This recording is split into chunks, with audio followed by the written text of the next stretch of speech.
قفل دوم. بسم الله الرحمن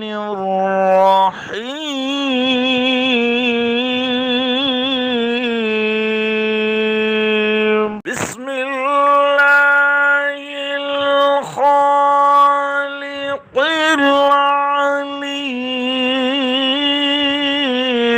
الذي ليس كمثله شيء وهو الفتاح العليم. برحمتك يا